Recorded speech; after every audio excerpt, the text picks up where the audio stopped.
হরে কৃষ্ণ।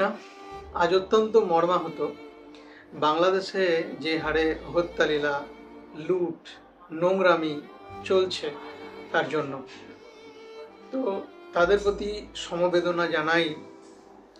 এক গভীর দুঃখের সাথে আমরা বাকরুদ্ধ, জানি কোনো প্রতিবাদ সেইভাবে করতে পারছি না। আমরা বাকরুদ্ধ, ওখানে গিয়ে আন্দোলন করতে পারছি না, ওখানে গিয়ে কোনো প্রতিবাদ করতে পারবো না।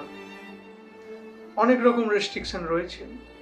আজকে ফেসবুকে যে ঘটনাগুলো দেখতে পাচ্ছি, যে ভিডিওগুলো আসছে আমাদের সামনে, সেটা হজম করার শক্তি অন্তত আমার নেই।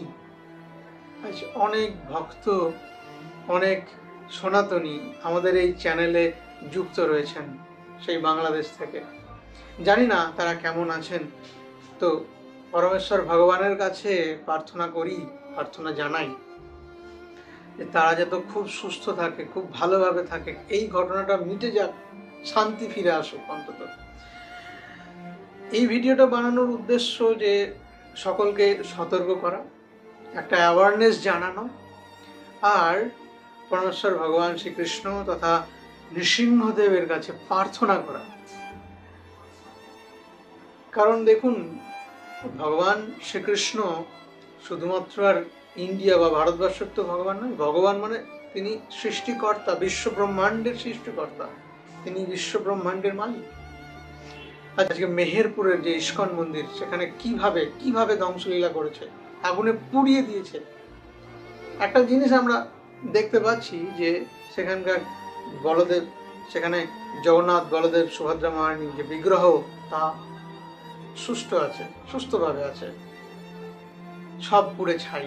তো এই দুষ্ট বুদ্ধি সম্পন্ন এই সন্ত্রাস যারা চালাচ্ছে, তারা ভাবছে যে তারা সবকিছু ধ্বংস করে দেবে, সবকিছু শেষ করে দেবে, কিন্তু নয়। একটা উদাহরণ আমরা দিতে পারি।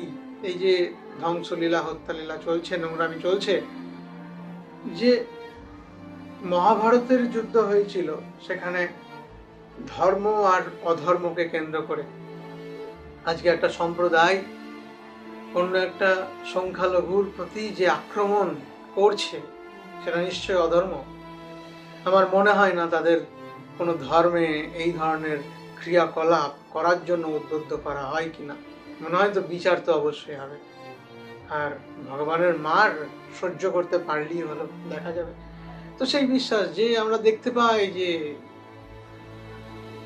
পাণ্ডবদের ওপর অত্যাচার কিন্তু কম হয়নি, কন্টিনিউ অধর্ম করা হয়েছে, যতুগৃহে আগুন লাগানো হয়েছে, বিষ প্রদান করা হয়েছে, একাধিকভাবে হত্যা করার পরিকল্পনা করা হয়েছে। কিন্তু তারা ভগবানের সান্নিধ্য ছিলেন, তারা তো ভক্ত ছিলেন, পরম ভক্ত। তারা ভগবানকে কেন্দ্র করে জীবন অতিবাহিত করছিলেন, ভগবানের কৃপা লাভ করে তারা জীবন অতিবাহিত লাভ করছিলেন। তাই ভগবান তাদেরকে প্রত্যেকটা মুহূর্তে রক্ষা করেছেন। আর মহাভারতের যুদ্ধের পরিণতি সবাই জানে, কি নিষ্ঠুরভাবে তারা সমাপ্ত হয়েছে। কৌরবদের পরাজয় ঘটেছে, কিরকম ধ্বংসলীলা হয়েছিল। তাই এইটুকু বিশ্বাস আমাদের সকলে করা উচিত।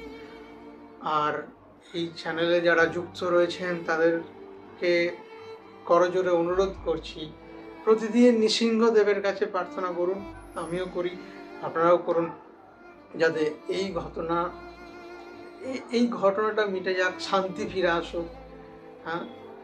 তা সেখানকার সংখ্যালঘুরা খুব সুষ্ঠুভাবে জীবনযাপন করুক, শান্তি ফিরে আসুক। হরে কৃষ্ণ।